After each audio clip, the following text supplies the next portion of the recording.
E para hoje nós elegemos o tema sobre os 4 pilares para a realização de uma boa aula de arte, né? Aula de arte que pode servir tanto para o ateliê, quanto para a sala de aula, quanto para a oficina, tá? É de forma mais genérica, mas se você tem um planejamento, nós podemos conversar e ver o seu planejamento mais específico, como ele vai ser trabalhado. Então aqui eu vou trabalhar uma metodologia e de aplicação pedagógica para que a gente possa compreender esses 4 pilares, tá? Eu vou já começar. Então, eu quero chamar a atenção que está circulando, que eu lancei aqui no sábado, né? O e-book Brinquedo e Imaginação. Imaginação é um conteúdo fundamental para o professor saber como é que funciona a imaginação estética, a imaginação criadora, a imaginação reprodutiva, a fantasia e a relação com a realidade. É muitíssimo importante que o professor tenha esses conhecimentos para que ele possa melhor desempenhar o seu papel como um aluno e saber como é que o aluno pensa, né? E como é que o aluno vai utilizar esses elementos da imaginação na sua criatividade, né? A Rose Pinheiro está dizendo assim: eu vou ver a gravação depois, estou iniciando meu TCC. Muito bem, Rose, legal. Qualquer coisa, estamos aqui se precisar da gente. As gravações, elas estão disponíveis no grupo. Quem que está no nosso grupo lá do WhatsApp tem acesso à gravação direta, tá? Então pode só clicar lá e vai para a gravação. Então procura lá no YouTube, no meu canal, né? Alicia Arte, que também está lá publicada no meu canal. Então aí você tem um acesso direto e pode assistir o workshop que nós realizamos, que foi muito legal, muito importante.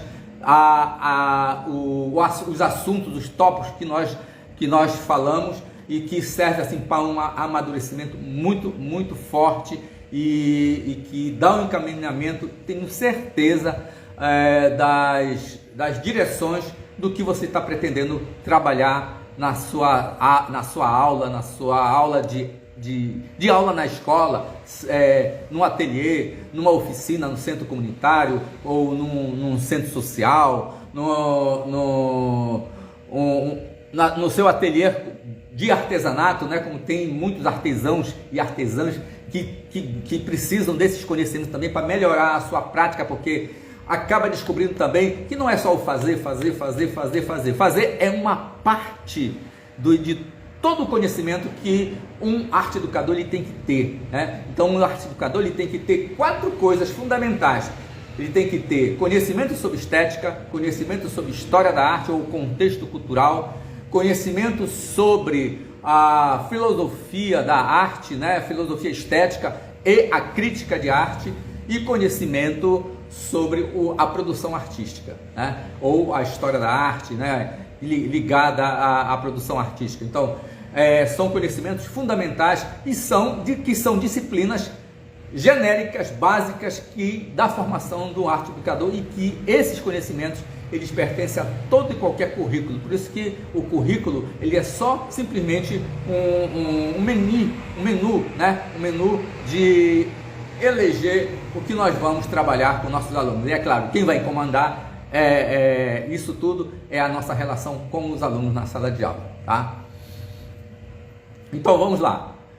A Rose está dizendo aqui que eu já peguei algumas de suas técnicas no meu colégio, em sala de aula, com conceitos excelentes. Olha só que legal, muito bem, Rose. Gostei, né? Gostei de você ter dito isso pra gente aqui, porque para dizer assim que eu não estou inventando coisas, a Rose está aí para dizer que está colocando em prática aquelas coisas que eu estou falando aqui nas nossas aulas no sábado, né? E na participação dos nossos workshops, tá? Então vamos lá.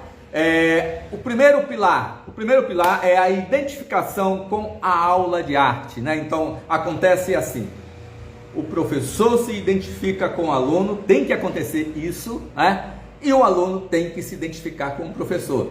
Essa relação mútua, né, é necessária para que a aula possa se desenvolver. É claro que aí o professor ele tem que conquistar o aluno, né, e fazer com que o aluno goste né? Primeiro, não é só gostar do professor, é ter confiança de que aquilo que ele está falando, aquilo que ele está dizendo, aquilo que ele está praticando é realmente interessante, é realmente verdade. Ele pode correr por ali, ele pode ter a confiança, assim, a disposição de estar ali presente na vida daquele aluno, conversando com ele, dando todo o que ele precisa para uma convocação criadora, e isso traz a confiança, né? E ele acaba se sentindo identificado, né? Se identifica com o professor, e o professor se identifica com o aluno, porque o aluno ele vai inevitavelmente trabalhar essas questões. Continuando, a identificação sobre os pilares. Então nós temos quatro coisas importantes para chamar a atenção nessa relação de identificação professor com aluno, aluno com professor. A primeira coisa relacionada é que o aluno ele deve sentir-se importante, né? Ele deve sentir-se importante, e que as atividades das aulas de arte devem corresponder à sua necessidade, né? Por isso que eu vivo dizendo para vocês: faça a avaliação diagnóstica antes de começar o seu planejamento, antes de começar a dar aula. Por quê? Porque aí você vai identificar qual é a necessidade do aluno. Dentro, vamos supor que você vai trabalhar pintura, ou vai trabalhar dentro com a pintura, você vai trabalhar os discos cromáticos ou as paletas de cores. Existe um monte de paletas de cores que você pode trabalhar com os alunos e mostrar para eles como é que elas funcionam.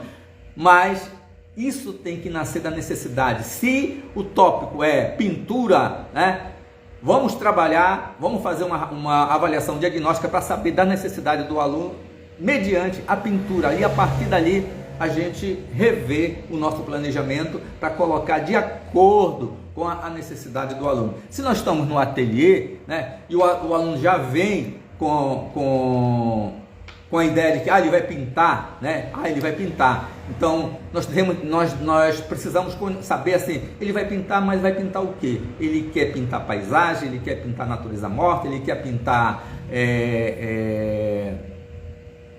abstratos, ele quer pintar retrato, né? Então tem alguns gêneros que é preciso ser esclarecido dentro das nossas aulas de pintura, e que não se limite simplesmente ao tecnicismo, né? É necessário abrir as possibilidades para que a necessidade desse aluno esteja presente, né? Porque de repente o aluno quer experimentar, né? E aí ele vai fazer a pintura a partir da observação, né? Aí o professor coloca lá uma garrafa com um copo, e para que ele possa pintar, desenhar, mas às vezes a necessidade não é essa, e aí ele acaba se desmotivando e vai embora do ateliê. Assim na sala de aula, né? Assim na escola, assim com as crianças pequenas também, né? Elas têm necessidade, elas querem descobrir, né? As crianças pequenas, elas estão descobrindo o mundo. Então quanto mais experiências nós pudermos trazer para elas, para que elas possam ver a partir de outros pontos de vista, mais significativa vai ser as experiências para elas. A Bruna Pereira está comentando aqui que a relação entre professor e aluno é muitíssimo importante.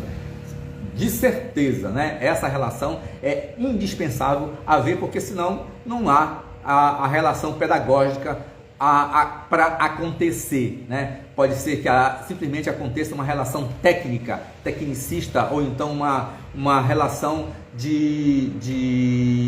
muito superficial, que não representa nada para o aluno. Quando ele terminar aquela aula, ele continua até sem saber fazer coisas importantes para ele e com ele, né? Outro aspecto dessa relação de identificação é que o professor ele deve ajudar o aluno a se sentir confiante, né? Essa é uma palavra muitíssimo importante, confiante, e não apenas o professor ser o instrutor ou distribuidor de material na sala de aula, né? Ele tem que saber fazer como ele vai distribuir esse material, mas como ele vai explorar esse material, né? Para que o aluno ele se sinta confiante.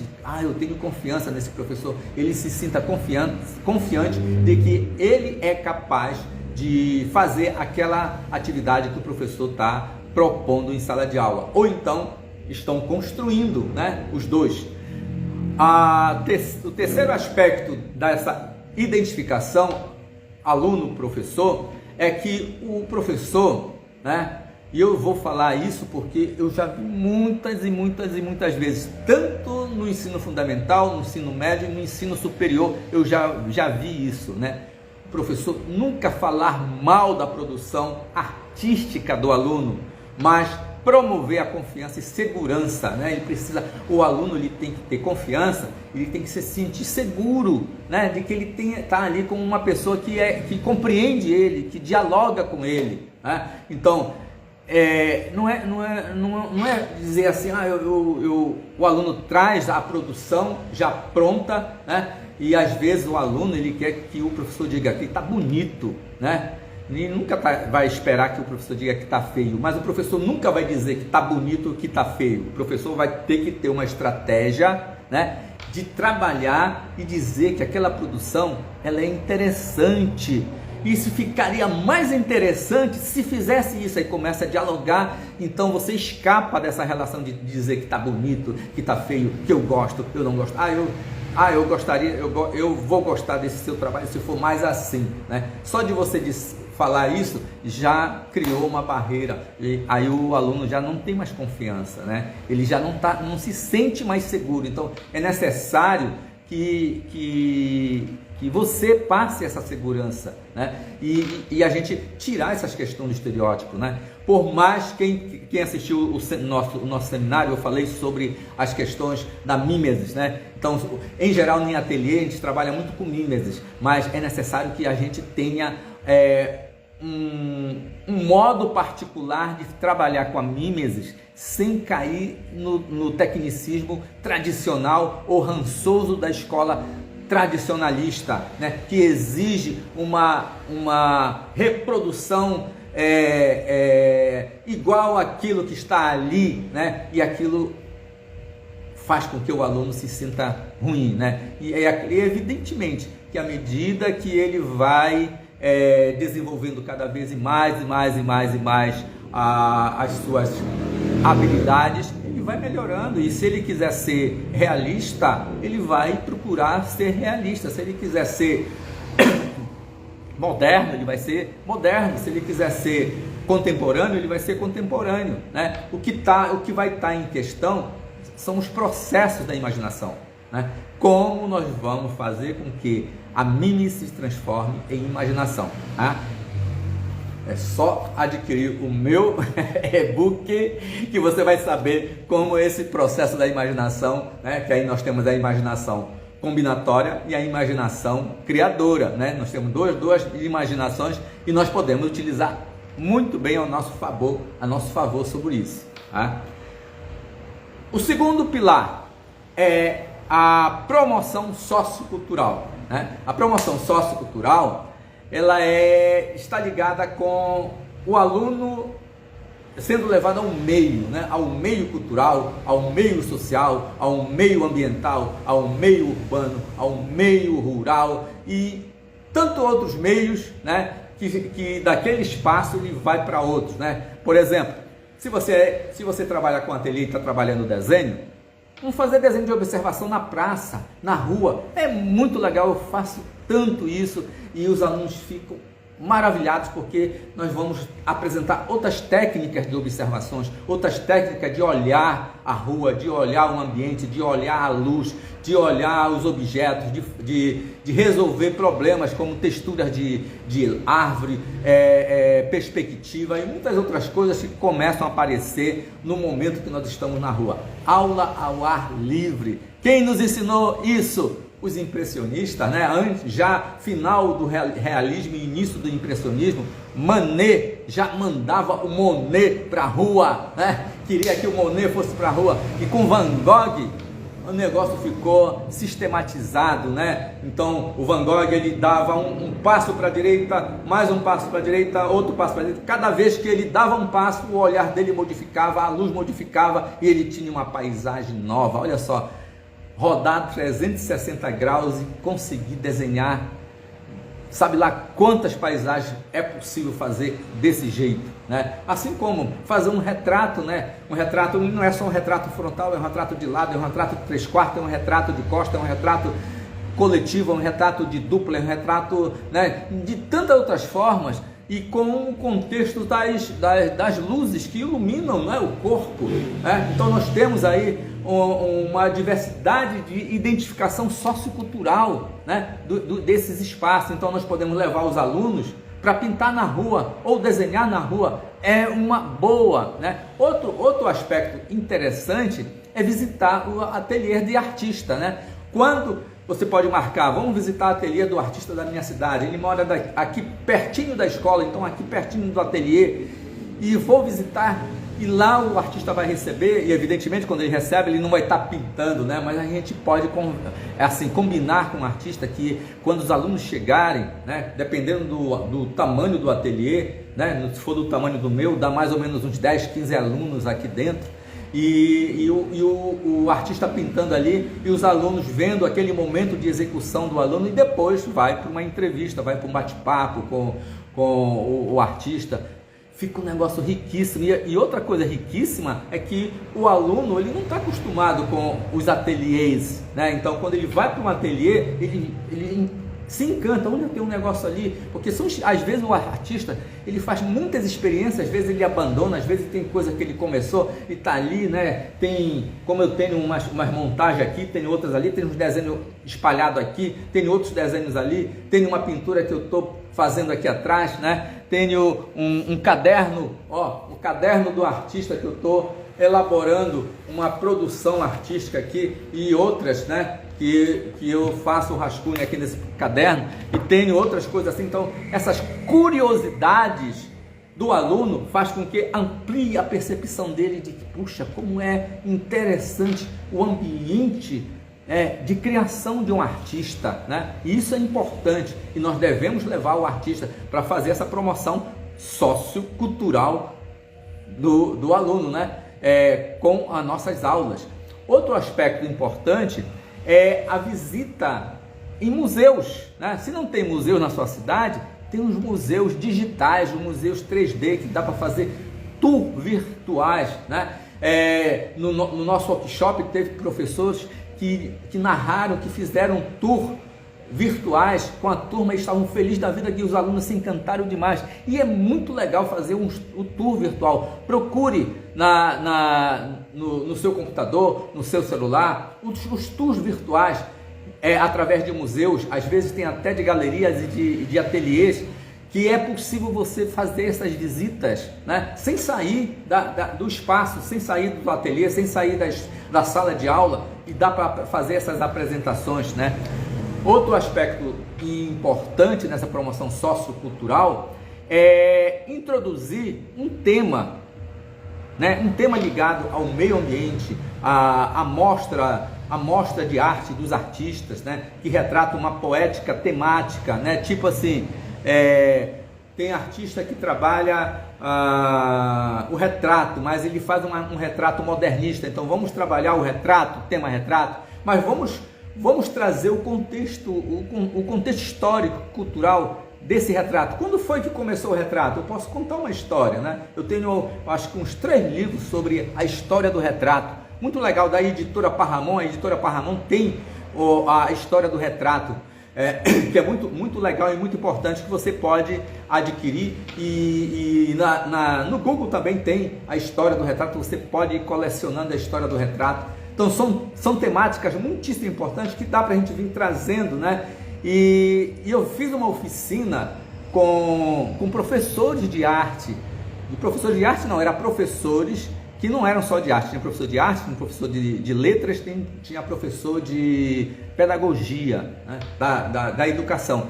E sabe o que eu fiz para que eles não dissessem que não sabiam desenhar? Eu fotografei todo mundo, né? Eu fotografava de frente, colocava o cavalete, o meu tripé, colocava um espaço num fundo neutro e fotografava a pessoa. Depois eu levava para casa, no outro dia eu transformava aquela imagem via ou o CorelDRAW ou então o Photoshop, eu transformava em desenho, né? Porque facilmente a gente transforma, tem um aplicativo lá e facilmente você transforma. No celular também tem aplicativo, você pega a foto, faz a foto com o celular e joga no aplicativo e já transforma em desenho, né? Aí você projeta com um projetor no tamanho do papel e o aluno vai lá, só desenha. E depois você vai trabalhar a teoria de cor, vai trabalhar a pintura, volume, direção de cor e tudo mais, de luz, aliás. Nesses trabalhos com as crianças. Então, olha só, eu estou explorando um tema sobre retrato, né? Retrato e autorretrato. Aí no caso é autorretrato, né? Porque é ele que está fazendo isso. Se ele fizer o retrato do outro colega, é retrato. Se ele fizer o seu próprio retrato, é autorretrato, né? Então, e é uma temática que pode ser utilizada. Então, esses professores, eles chegaram à conclusão de que com as tecnologias que nós temos, eu não preciso ser virtuoso no desenho. Eu posso projetar, né? Eu mesmo utilizo, apesar de eu saber desenhar, eu faço meu esboço, né? Eu faço meu esboço aqui, assim, ó. Depois eu projeto com o projetor no tamanho da tela e desenho.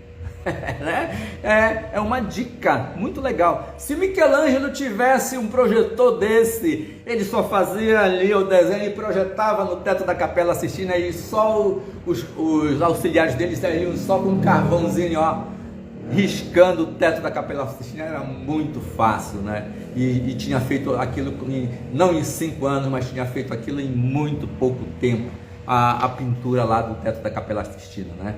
Então, e é tecnologia, e quanto mais tecnologia nós tivermos, mais nós podemos utilizar a nosso favor, né? Claro que não vai acabar com o talento do artista. O que vai fazer é que vai incrementar e vai acelerar a produção do artista, né? Outro aspecto importante nessa promoção sociocultural é a coleta de materiais diferentes do ambiente na escola, né? Então, por exemplo, na própria escola nós podemos dizer assim: olha gente, vamos hoje coletar material no ambiente escolar, né?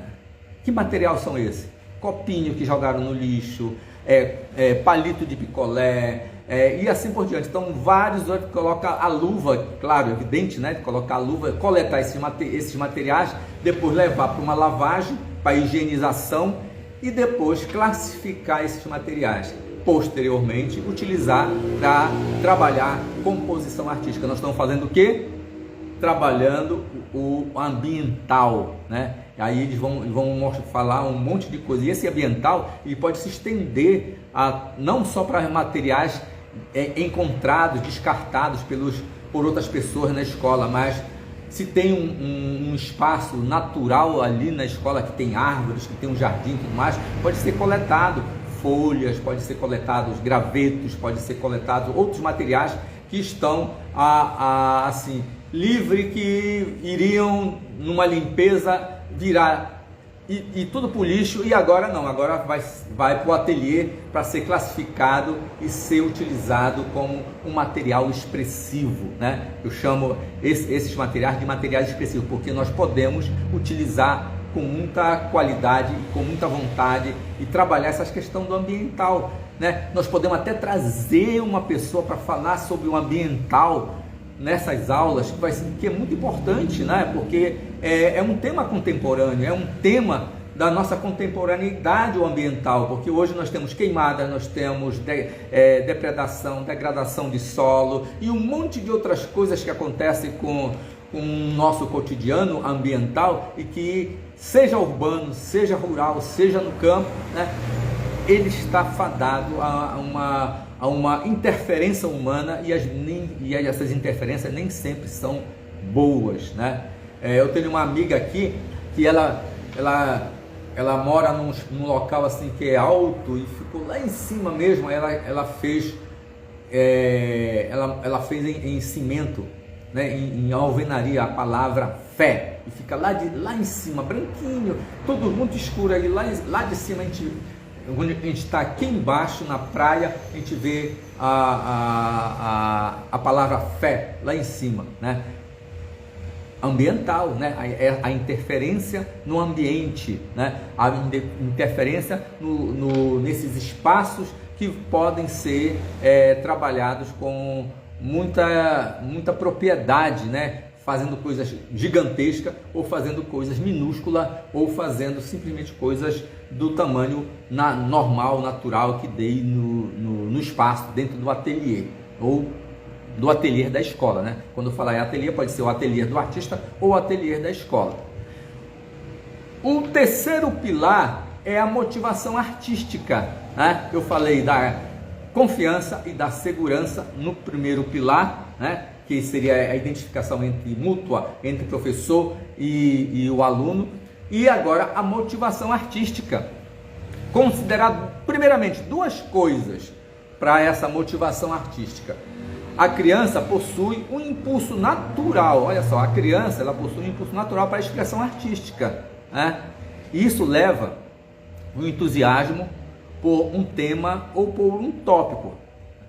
Quanto menor a criança, mais natural é a expressão artística dela. Quanto maior a criança, menos natural, porque ela já tem muita interferência de opiniões dos adultos. Ela mesma já começa a formar a sua opinião. Chega aos 7 anos, já começa a formar a sua opinião, e cada vez mais ela vai tendo o seu próprio modo de ver, mas esse modo de ver tem muita interferência do adulto no modo dela ver, né? É noticiário da televisão, é o acesso no YouTube, é o acesso em alguma outra mídia, né? A própria escola, o professor já diz o que é isso, o que é aquilo, e o aluno leva em consideração como verdade, então ele vai perdendo a sua autoexpressão. Então, quanto menor a criança, ela mais tem identificação com a sua autoexpressão, né? E por isso que é interessante e importante nós trabalharmos a partir de temas ou a partir de tópicos a criação artística, para que ela possa se motivar a criar, se motivar a explorar os materiais, se motivar a fazer construções criadoras, né? Outro aspecto importante a gente tem que levar em consideração nessa questão da motivação artística são as estratégias, né, de diálogo, né? As nossas estratégias de diálogo com o aluno, né? Por quê? Porque o aluno, quanto mais idade ele tem, ele não quer dizer que ele está sendo conduzido pelo professor, pelas ideias do professor. Então nós temos que ter estratégias, né, para dialogar com ele, né, e fazer com que ele pense que foi ele que conseguiu o êxito. E na verdade é ele que vai conseguir o êxito. Nós vamos trabalhar essas questões para que ele possa ter um êxito, né? E daí a estratégia do diálogo. Então, na motivação artística, essas duas coisas são importantes: a estratégia do diálogo e perceber o impulso natural da expressão artística do aluno, tá? A motivação, ela é sempre individual, né? Acontece sempre a motivação individualmente. No entanto, muitas vezes há necessidade de ter motivações coletivas, de grupos, né? Se o grupo vai fazer uma interferência num determinado espaço ambiental, ou vai fazer um mural na escola ou fora da escola, a motivação tem que ser em grupo, pelos interesses dos projetos que vão ser discutidos em grupo, né? Eu já dei muita oficina de mural, não de grafitagem, tá? Porque grafitagem é diferente de mural, então eu trabalho sempre em mural, porque eu não sou grafiteiro, eu sou muralista, né? Assim como eu sou pintor, eu sou muralista, então eu trabalho, né? Mas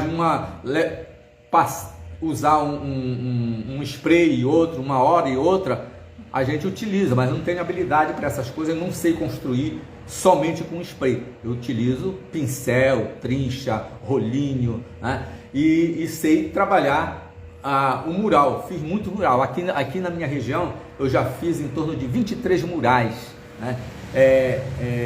Coletivos, não individualmente, coletivos, né? Muitos eu fiz na universidade com os alunos, com cursos com formação de professores para mostrar como é que era a oficina de mural, e eu tinha no meu curso a oficina de mural, de muralista, né? Então, essa motivação em grupo, né? Decidir em grupo, decidir a escala, decidir como é que é, onde é que vai ser esse mural, como é que ele vai ter, qual é o tema, e discutir com o grupo, é muitíssimo importante, porque você tem que motivar, dialogar, né? Aquela questão, dialogar com o aluno para que ele possa se sentir que é ele que está fazendo, é ele que está decidindo, é dele, não é meu, é dele, né? E o professor tem que colocar isso, né? É dele, e no fim da conta é dele, né? É nosso, né? É do professor e do aluno ao mesmo tempo, né?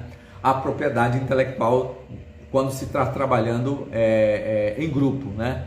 A exploração de materiais é outro aspecto da motivação. Explorar materiais como cor, textura, tamanho e assim por diante. Então, explorar os materiais é uma forma de motivar artisticamente o aluno a produzir, né? Então, assim, mostrar que existem texturas e mostrar as texturas historicamente que os artistas já fizeram, né? E você tem que ter coleções de imagens, coleções de coisas para poder mostrar para os seus alunos, né?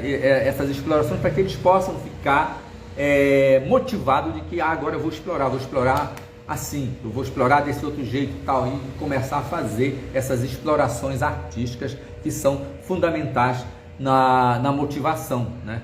Outro aspecto dessa motivação é mostrar a produção de artistas que já fizeram alguma coisa que ele está fazendo, que o aluno está fazendo ali, né? Mas que não é para ele repetir aquilo, é para ele ampliar as possibilidades dele poder ir para mais e mais distância daquela produção artística, né? Então, tipo assim, já se fez paisagem usando o pincel desse jeito, já se fez paisagem utilizando textura desse outro jeito, né? Então, vamos mostrar outras possibilidades que o aluno não fez, mas que existem. Aí a gente amplia as possibilidades e vem toda, né, uma reflexão, os insights do aluno para pensar, né, para pensar em outras possibilidades que talvez nunca ninguém tenha feito, né? Então, mostrar as produções artísticas dos artistas é importantíssimo, né? E falar sobre esses artistas, né? E introduzir temas que foram explorados por esses artistas. Por exemplo, a queimada, né? Franz Kreisberg foi um cara que explorava muito isso. Não só ele, tem muitos outros artistas também que exploraram essas questões da queimada, e trazer para o aluno essas possibilidades dele pensar, repensar e ampliar suas possibilidades de ver uma queimada, né? De construir, não ver, né? Se tiver a possibilidade de ver, né? Porque aqui na minha região, às vezes tem muitos incêndios, né? E às vezes dá para ter essa possibilidade de a gente levar num local onde teve um incêndio de uma floresta, teve um incêndio de um determinado espaço, de um parque, qualquer coisa assim, e a gente chega lá e olhar e ver e catar coisas que sobraram daquele incêndio. E é possível fazer isso, né?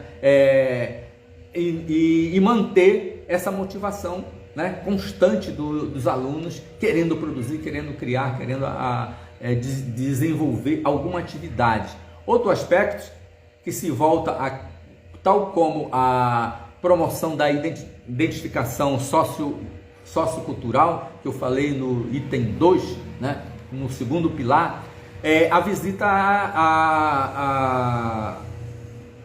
a visitas, trazer pessoas para visitar o seu espaço e fazer entrevista com eles. São visitas que a gente traz para dentro do espaço. Agora nós falamos de ir ao ateliê do artista, agora trazer ou o artista para dentro da sala de aula, para dentro do ateliê, ou trazer alguém que esteja falando sobre um determinado tema, sobre um tema ambiental, sobre um tema biológico, sobre um tema histórico, né? Ou um outro professor da própria escola que trabalha história. Nós estamos trabalhando um tema histórico, e trazer o professor para falar sobre esse tema histórico, ou um professor de linguística para falar sobre um determinado conceito, né? Há possibilidades, né, de fazer isso para motivar os alunos a começarem a pensar e ser criadores artísticos. E o quarto pilar, e antes do quarto pilar eu quero só dar mais outras boas-vindas aqui para Ana Nunes, o Beco da Galeria Natural, olha que legal, Joelma Fernandes, Maria Costa, Rose Martins, Arte Esther, Cássia, deixa eu ver, Cássia, cadê? Sumiu. Cássia, Shaira, né? Shaira, que estava conosco, muito interessante, legal, Shaira, né? O professor utiliza os princípios da arte terapia na sala de aula, é interessante, né? Não, professor, utilizar os princípios da arte terapia na sala de aula, né? É interessante? É interessante, né? Os princípios são interessantes, sim, porque, né, nós não estamos fazendo, quando nós estamos em sala de aula, nós não estamos fazendo a formação de artista, nós estamos fazendo a educação estético-visual, né? Então, todos os elementos que fazem parte dessa formação estético-visual, elas são muito interessantes e é possível fazer a arte com a arte terapia, porque toda aquela quantidade de alunos, se você tem 40 alunos numa sala, ou 50, ou 30 alunos, né, nem todo mundo vai ser artista. O que nós queremos fazer é que quem não vai ser artista, torne-se apreciador de arte, seja sensíveis, né, para que a gente possa ter uma humanidade com mais sensibilidade, mais refinada, né? Então é isso que nós queremos.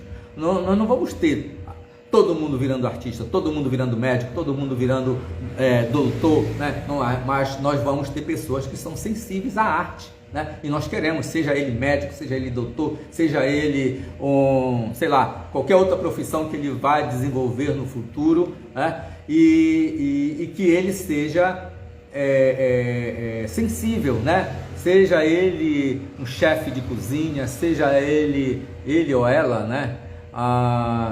Um dono de um comércio, qualquer outra coisa, né? Então, Vanessa Beatriz, boa tarde. Arte Margila, boa tarde. A Júlia, né? E muitas outras que estão por aqui. Tem gente chegando, né? Types, autêntica leitora, olha só, legal, né? Aí a Letícia Serro, né? Estão chegando por aqui nesse momento e que nós vamos entrar agora no quarto pilar. E o quarto pilar é a ampliação do quadro de referência. O que significa isso? A ampliação do quadro de referência, né? Então, nós falamos sobre a autoidentificação, a identificação aluno, professor, aluno, né? A identificação mútua, a promoção sociocultural, né? Da relação com o aluno, né? No trânsito de ir aos espaços socioculturais, a motivação artística, que nós acabamos de falar, e agora vamos falar sobre a ampliação dos quadros de referência, né? Então, a ampliação dos quadros de referência se refere à leitura de obra de arte, né? Quando você apresenta um modo de ler, você tem um sistema de leitura que você apresenta para os seus alunos e eles conseguem ler, né? Ou seja, realizar alfabetização estético-visual, né? Aí você está ampliando as possibilidades daquele aluno pensar cada vez mais, pensar criticamente, pensar de forma histórica, pensar de forma contextualizada, pensar de forma reflexiva, pensar de forma crítica. Então a leitura de obra de arte, ela vai dar esses 5 elementos fundamentais do pensamento do aluno, né? Para ampliar, por isso que é a ampliação do quadro de referência. Outro é analisar os estilos, né? Os estilos artísticos. E analisar os estilos artísticos amplia imensamente esse quadro de referência, porque o aluno ele vai conseguir fazer qual é a diferença do abstracionismo para o abstracionismo abstrato, o expressionismo abstrato, né? Olha só, qual é a diferença do expressionismo abstrato para para o expressionismo? Qual é a diferença do retrato para o autorretrato? Qual é a diferença do retrato pintado por Rembrandt, do retrato pintado por Leonardo e do retrato pintado por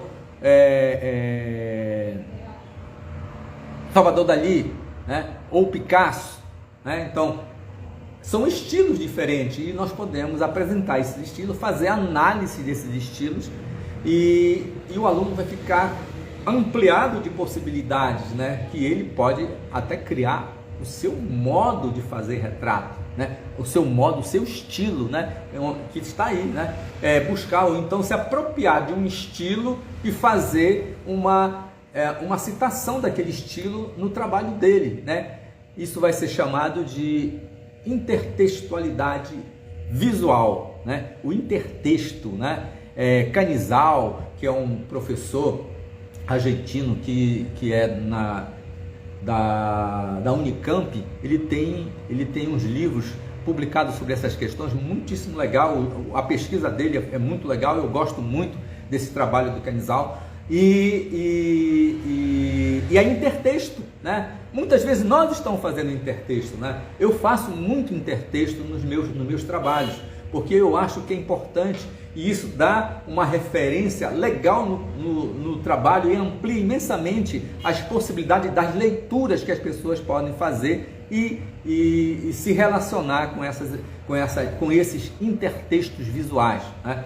Outro aspecto é a releitura de estilos, né? Então, vamos apresentar o Art Nouveau, mas vamos compreender, fazer a leitura do estilo Art Nouveau e vamos fazer uma releitura do estilo Art Nouveau. Então, no meu caso, eu fiz uma releitura no estilo Art Nouveau e apresentei mediante os mesmos conceitos, as mesmas propostas do Art Nouveau, mas no contexto brasileiro, né? Aí eu estou utilizando um tema brasileiro e trazendo os elementos do Art Nouveau para a minha obra. Quem olha a obra, imediatamente já diz assim, nossa, é Art Nouveau, mas não é aquele Art Nouveau, né, lá do início do século XX, né? É um meu Art Nouveau, eu posso dizer assim, é um neo-Art Nouveau, né? Mas que eu trabalho com os conceitos tudo mais do Art Nouveau, mas eu não faço a réplica do Art Nouveau, né? Mas assim, eu vou trabalhar os elementos, né? Os elementos, o contexto, o meu contexto, mas os elementos, as características do Art Nouveau dentro do meu, como alguém poderia ser gótico, né? E trabalhar no tema brasileiro o gótico, né? Como tem muitos artistas que trabalham em gótico, tem romantismo, né? E assim por diante, muitos outros, né? Eu participei de uma exposição que era o romantismo, né? Então eu tinha que buscar o meu romantismo, mas a minha referência era o romântico. A referência das curadoras que fizeram essa exposição era o romantismo, né? E assim por diante, tá? Então, conhecer outro aspecto dessa ampliação do quadro de referência é conhecer o contexto histórico, social e cultural, né? Porque às vezes você pode dizer assim, tem um fulano que ele trabalha escultura, mas ele só trabalha escultura em madeira. E às vezes as pessoas pensam assim, que escultura é fazer escultura em pedra, mas o fulano só trabalha escultura em madeira. Por que era pedra? Por que é a madeira, né? Porque era pedra, porque o contexto sociocultural histórico, onde aquele povo que estava fazendo a escultura em pedra, era a pedra que tinha como elemento em grande quantidade e os escultores podiam trabalhar a pedra. No nosso contexto brasileiro e amazônico, nós temos madeira, né? Madeira que foi queimada, foi jogada fora, como Krasberg fez isso, não na Amazônia, mas ele fez isso na Bahia, né? Que ele coletava nas queimadas e coletava os materiais e ia trabalhar a escultura, né? A partir daqueles elementos que ele encontrava. Aqui na nossa região nós temos escultores, né? Nós temos escultores interessantes que eles trabalham, o resto da madeira, eles trabalham com madeira, porque é a madeira que eles têm. Aqui nós não temos pedra, né? Então não tem como fazer. O Aleijadinho trabalhava a pedra-sabão. Por que ele trabalhava a pedra-sabão? Porque era o material que ele tinha com mais a agilidade de encontrar, de ter ali mais próximo dele a pedra sabão, né? E conhecer esse contexto histórico, social e cultural é ampliar imensamente o quadro de referência, e isso é importante. Se não tem para fazer escultura, vamos fazer de papel machê, tanto papéis que são jogados no lixo, a lixeira fica cheia de papel na escola, né? Pode reciclar esse papel, pegar esse papel, transformar numa goma e transformar em massa para modelar, né? Pode transformar as caixas que estão jogadas nas ruas e transformar em esculturas, né? Então tem tanto material que é preciso ser utilizado, que pode ser utilizado mediante essa ampliação dos quadros de referência e trazer artistas que estão fazendo. Eu tenho um amigo lá em Goiânia que ele é professor, inclusive, da Escola de Artes Visuais, e ele trabalha com o papelão, né? Então ele tira aquela capa do papelão, fica só aquele ondulado, ele limpa legal, depois ele faz várias cidades bidimensionais, não é tridimensional, são as cidades, constrói cidades, constrói vilas, fica uma coisa incrível e é muito, muito visual, muito gostoso de poder trabalhar, olha só, né? Então a ampliação do quadro de referência faz com que a gente possa buscar referências históricas, referências culturais, referências econômicas, referências de estilos, referência de leitura, referência de alfabetização estética, para que a gente possa ampliar as nossas possibilidades de poder significar o trabalho, o nosso trabalho como docente, né? Seja esse docente artista no seu ateliê, seja esse docente artista professor de escola, né? Estando na escola, professora na escola, independente do grau, desde a educação artística até o ensino médio, seja o artesão ou artesã que está no seu ateliê ensinando uma técnica, né? E dizer que você pode enriquecer muito as suas aulas, não só ensinando técnicas, né? E seja o oficineiro, né? Que ele fez várias oficinas e agora ele foi convidado para dar uma oficina no centro cultural, né? E ele tem que ter um método, uma metodologia, e para que ele possa realizar esses pilares, né? Todos esses pilares. E é possível, né? Não é difícil, é possível, basta você ter conhecimento sobre, né? Então os 4 pilares são identificação do aluno com o professor e do professor com o aluno, promoção sociocultural, né? Motivação artística, ampliação do quadro de referência. Esses são os nossos 4 pilares, tá? E se alguém quiser, e lembrando que todo sábado às 16 horas nós vamos estar aqui com um tema, né? Esse foi um tema muito legal, né? Que eu trouxe para vocês. E não esqueça, ó, o meu e-book, né? Que está com link aí na minha bio. Você pode clicar e adquirir o e-book e estudar sobre imaginação, né? Brinquedo e imaginação, a imaginação que é muito importante para nossas aulas de arte. E dizer que eu lancei a segunda turma do mini curso Arte de Fazer Arte, né? Arte de Fazer Arte, que é a arte de ensinar arte, desculpa, até me enrolei. Arte de ensinar arte, que é o nosso mini curso que está com inscrição aberta. As matrículas estão abertas, tá? E para quem se inscrever até hoje, tem um valor especial que está lá. É só entrar no link que você já vai ser direcionado para a página que pode te dar mais esclarecimento sobre o curso e você poder vir ser meu aluno, minha aluna, nesse curso que nós podemos estar bem mais próximos, tá? E dialogando sobre o fazer artístico, né? Sobre o fazer estético, a educação estética e todos esses temas que a gente tem falado por aqui, tá? Então, uma boa tarde para todo mundo e até o próximo sábado.